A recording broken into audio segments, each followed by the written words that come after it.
Lusot na sa plenary debates ng Kamara ang panukalang magbibigay kapangyarihan kay Pangulong Marcos Jr. para pansamantalang suspendihin o bawasan ang excise tax sa langis.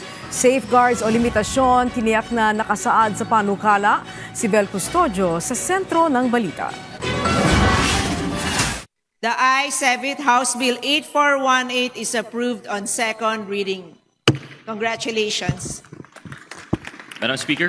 Pasado na sa ikalawang pagbasa sa plenaryo ng Kamara ang panukalang batas na magbibigay ng emergency powers kay Pangulong Ferdinand R. Marcos Jr. na pansamantalang suspindihin o tapyasan ng excise tax sa produktong petrolyo kapag may matinding pagtaas ang presyo ng langis na nakakaapekto sa pamasahe, pagkain at gastusin ng pamilya. Ang pagkawala ng government revenue, bagamat masakit, ay hindi naman agad-agad ikababagsak ng ating ekonomiya. Ito'y kinakailangang sakripisyo para sa pamasahe ng mga manggagawa, kita ng mga tsuper o presyo ng isda at gulay sa palengke. Sa ilalim na House Bill number 8418, maaaring ipatupad ng Pangulo ang suspensyon o pagbawas sa excise tax kung aabot o lumampas sa $80 kada bariles ang presyo ng Dubai crude oil sa loob ng isang buwan o may state of national emergency o kalamidad na nagdudulot ng matinding pagtaas ang presyo ng fuel sa bansa. Kapag naipatupad na ito, maaaring bumaba ng 6 na piso kada litro ang presyo ng diesel at 10 piso naman sa gasolina. Nilinaw naman ni Ways and Means Committee Chairperson Miro Kimbo na may limitasyon at safeguards ang panukala para maprotektahan ang kita ng gobyerno at maiwasan ang pang-aabuso. Maaari lamang ipatupad ang suspensyon o pagbawas ng excise tax hanggang 6 na buwan at hindi lalagpas sa 1 taon.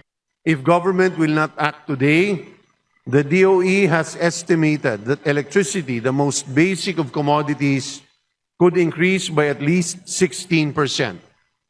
For commuter fares, the LTFRB considers as a rule of thumb that every 10 peso increase in diesel prices should reflect a 1 peso increase in jeepney fares. 400 hanggang 500 piso kada araw ang nawawala sa mga tsuper dahil sa pagsirit ng presyo ng petrolyo. Nananawagan din ang komite sa Department of Energy at Philippine Competition Commission na mahigpit na bantayan ang mga gasolinahan at tiyaking maramdaman agad ang pagbaba ng presyo ng produktong petrolyo kapag sinuspinde o tinapyasan na ang excise tax. Tiniyak ng mga transport groups na hindi sila magtataas ng singil sa pamasahe kapag natanggap na nila ang fuel subsidy mula sa pamahalaan.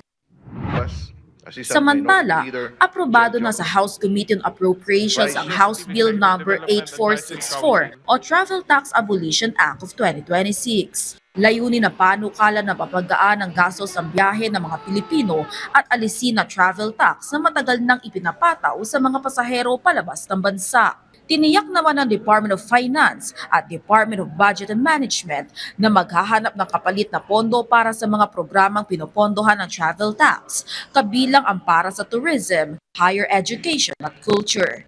Vel Custodio para sa Pambansang TV sa Bagong Pilipinas.